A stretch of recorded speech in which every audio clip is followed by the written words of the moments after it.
ሰላምና ጤና በያላችሁበት ዓለም ዳርቻ ሁሉ ይሁንላችሁ። ከቆይታ በኋላ ዛሬም በድጋሚ ተገናኝተናል። በዛሬ ትምህርታችን አቮካዶን በሚከተለው 4 መንገድ በመጠቀም እንዴት ጤናችንን ማደስ ማለምለም እንደምንችል እንመለከታለን። አቮካዶ በራሱ ለሰውነታችን በርካታ ጥቅሞችን ይሰጣል። ዛሬ በምጠቅሰው መንገድ ደግሞ አቮካዶን መጠቀም በይበልጥ ከአቮካዶ ማግኘት ያለብንን ጥቅሞች ማግኘት እንድንችልና በአንድ ድንጋይ 2 ወፍ አይነት ጥቅምን ይሰጠናል። በጥሞና ካዳመጣችሁኝ ከራሳችሁ አልፎ ለቤተሰቦቻችሁ የሚጠቅም መረጃዎችን፣ ትምህርቶችን ታገኛላችሁ። ከብዙ አክብሮትና ትህትና ጋር ትምህርቱን ላይክ ማድረጋችሁን አትዘንጉ። ይህን ትምህርት ላይክ ስታደርጉት ይህ ትምህርት ብዙ ሰዎች ጋር ይደርሳል፣ ይጠቀሙበታል።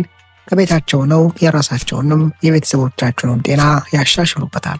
ይህን ትምህርት ለወዳጆቻችሁ፣ ለጓደኛ፣ ለዘመድ በማጋራት እንዲጠቀሙበት አድርጉ። ለቻናሌ አዲስ የሆናችሁ ሰዎች ዶክተር ዳን ይባላለሁ። ቻናሌን ሰብስክራይብ በማድረግ በየሳምንቱ በመለቃቸው ትምህርቶች የራሱንና የቤተሰቡን ጤና ይጠብቁ።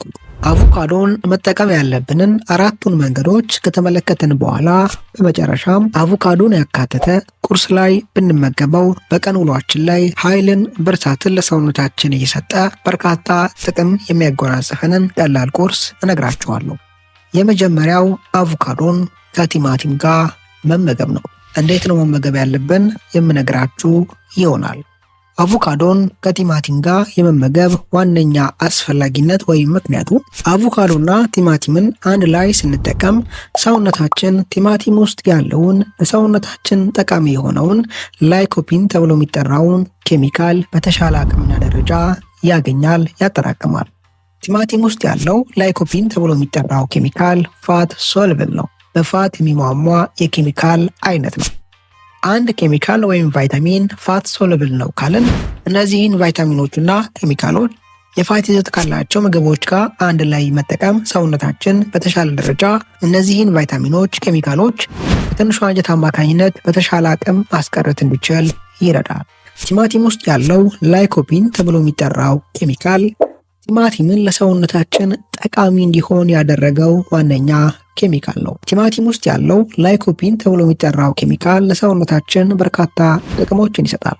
ከነዚህ ጥቅሞች መካከል በበርካታ ጥናቶች፣ ምርምሮች ተቀባይነት ያገኙት የተመሰከረላቸው የልባችንን ጤንነት የማሻሻል አቅሙና የካንሰር ህዋሳት በሰውነታችን ውስጥ የመዛባት ሜታስታሲስ የማድረግ እድላቸውን ማቋረጥ ነው። ቲማቲም ውስጥ ያለው ላይኮፒን ተብሎ የሚጠራው ኬሚካል የልባችንን ጤንነት የሚያሻሽለው ልክ አቮካዶ ውስጥ እንዳለው ኦሊክ አሲድ ነው። ይህም ማለት ሰውነታችን በተሻለ ደረጃ ኤችዲኤል ተብሎ የሚጠራውን ጤናማ ኮሌስትሮል እንዲያመርት በማድረግ ሃይደንስ ሊፖፕሮቲን ተብሎ የሚጠራውን ኮሌስትሮል ከፍ ባለ ደረጃ እንዲያመርት በማድረግ በስፋት እንደተመለከትነው ሰውነታችን የሚጠቀማቸውን ኮሌስትሮሎች፣ ኬሚካሎችን፣ ሆርሞኖችን፣ ሞለኪውሎችን ለማምረት የሚጠቀምበትን ኮሌስትሮል እስከ 90-80% በራሱ ነው የሚያመርተው ብለናል።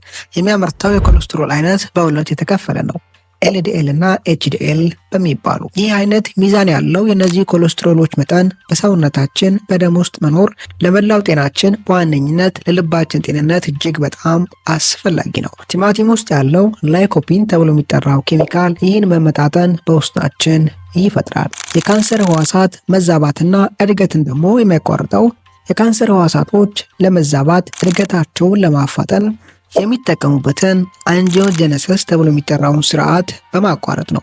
አንጂኦጀነሲስ የሚባለው ስርዓት ሰውነታችን አዳዲስ የደም ቧንቧዎችን የሚያመርትበት ስርዓት ነው። ሁሉም አንጂኦጀነሲስ ወይም ሰውነታችን አዳዲስ ቧንቧዎችን የሚያመርትበት ስርዓት ለሰውነታችን ጤናማ አይደለም ማለት አይደለም። ለአብነት ያክል ቁስለት ሲያጋጥመን፣ ስንቆረጥ፣ በእንዲህ አይነት ወቅቶች ጤናማ የሆነ አንጂኦጀነሲስ አዲስ የደም ቧንቧዎች የሚመረቱበት ስርዓት ሊካሄድ ይችላል። የካንሰር ህዋሳቶች የሚያከናውኑት አዳዲስ ቧንቧዎች የሚመረቱበት ስርዓት ግን እጅግ በጣም አደገኛና ጎጂ ነው። እነዚህ የካንሰር ህዋሳቶች ይህን አይነት ስርዓት የሚያከናውኑት ለመሰራጨት ሜታስታሲስ ለማድረግ የሚያስፈልጋቸውን ንጥረ ነገሮች ምግቦች ለማግኘት ነው። ይህ አይነት ለካንሰር ህዋሳቶች እድገት አስፈላጊ የሆነውን አንጂኦጀነሲስ ተብሎ የሚጠራውን ስርዓት በከፍተኛ አቅም ያቋርጣል። አቮካዶን ከቲማቲም ጋር አንድ ላይ መጠቀም አቮካዶ በራሱ ከሚሰጠን ጥቅሞች በተጨማሪ ከላይ የጠቀስኩትን ከቲማቲም ማግኘት ያለብንን ጥቅም በተሻለ ደረጃ ከፍ ያደርጋል። ቲማቲምና አቮካዶን በሚከተለው ሁለት አይነት መንገድ መጠቀም እንችላለን። አንደኛ ቲማቲሙን በስርዓት ካጠብነው በኋላ አቮካዶን ከቲማቲም ጋር አንድ ላይ በሰላጣ መልክ መመገብ ነው። ሁለተኛውና ተመራጩ ቲማቲሙን ካበሰልን በኋላ ከአቮካዶ ጋር መጠቀም ነው። ቲማቲምን አብስሎ መጠቀም ሰውነታችን በይበልጥ ውስጥ ያለውን ላይኮፒን ተብሎ የሚጠራውን ኬሚካል ማግኘት ማስቀረት እንዲችል ያደርጋል። ሁለተኛ አቮካዶን ከእንቁላል ጋር መጠቀም ነው። አቮካዶን ከእንቁላል ጋር መጠቀም የሚሰጠን ጠቀሜታ የሚከተለው ነው። እንቁላል በውስጡ ኮሊን፣ ሉቲን እና ዚያዛንቲን ተብሎ የሚጠሩ ለአንጎላችንና ለአይናችን ጤንነት እጅግ አስፈላጊ የሆኑ ኬሚካሎችን ይዘዋል። አቮካዶን ከእንቁላል ጋር አንድ ላይ ስንጠቀም አቮካዶ ውስጥ ያለው ጤናማ ፋት ኦሌይክ አሲድ ተብሎ የሚጠራው ሰውነታችን በተሻለ መጠን እነዚህን እንቁላል ውስጥ ያሉ ለአንጎላችን ለአይናችን ጠቃሚ የሆኑ ኬሚካሎችን በትንሹ አንጀት አማካኝነት ማስቀረትና መጠቀም እንዲችል ስለሚያግዝ ነው። ሶስተኛ የሚከተሉትን በደማችን ውስጥ ያለውን የስኳር መጠን በቀላሉ ከፍ ሊያደርጉ የሚችሉ ምግቦች ስንመገብ አያይዘን አቮካዶን ብንጠቀም መልካም ነው። ለአብነት ያክል ፕሮሰስድ የሆነ ካርብ የያዙ ምግቦች፣ በዋነኝነት ዳቦ። አንድ ሰው ዳቦ መመገብ አስገዳጅ የሆነበት ሁኔታ ውስጥ ከገባ በዚህ ወቅት አቮካዶን አያይዞ መጠቀም ዳቦ ውስጥ ያለው ፕሮሰስድ የሆነ ካርብ ምንም አይነት ፋይበር የሌለው ካርብ በቀላሉ በደም ውስጥ ያለውን የስኳር መጠን እንዳይጨምር ማርገብ እንድንችልና በጥቂቱም ቢሆን መቆጣጠር እንድንችል ያደርገናል።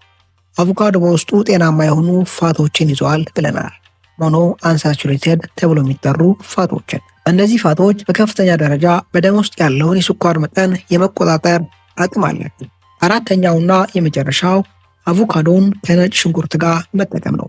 ነጭ ሽንኩርትን በደንብ አድቅቀን ከከተፉን በኋላ በመቀጠል ከአቮካዶ ጋር በመደባለቅ መጠቀም በፈለግነው መንገድ መጠቀም።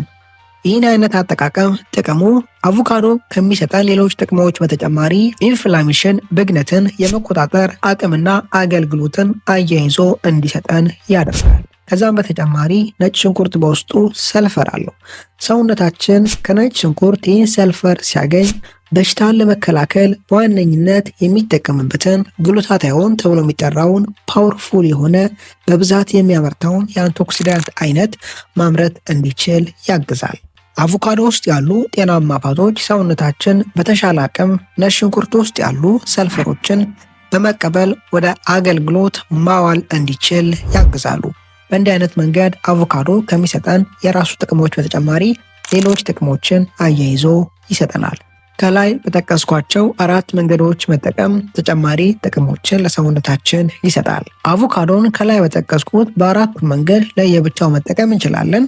ነገር ግን ቁርስ ላይ በሚከተለው አይነት ሁኔታ አንድ ላይ መጠቀም ከላይ የጠቀስኳቸውን ጥቅሞች በአንድ ላይ ማግኘት እንድንችልና በቀን ውስጥ የተሻለ አቅም ብርታት እንዲኖረን ያግዘናል። መጀመሪያ ለእኛ የሚበቃንን የቲማቲም ሶስ ማዘጋጀት። የቲማቲም ሶሱን ስናዘጋጅ አያይዘን ነጭ ሽንኩርትን መጠቀም። የቲማቲም ስልስ እየሰራን ነጭ ሽንኩርትን አያይዘን መጠቀም። በመቀጠል ከ1 እስከ ግማሽ አቮካዶ ማጠብና ቆርጦ ማዘጋጀት። በሶስተኛ ደረጃ 1 እንቁላል መቀቀል፣ መጥበስ ሳይሆን መቀቀል።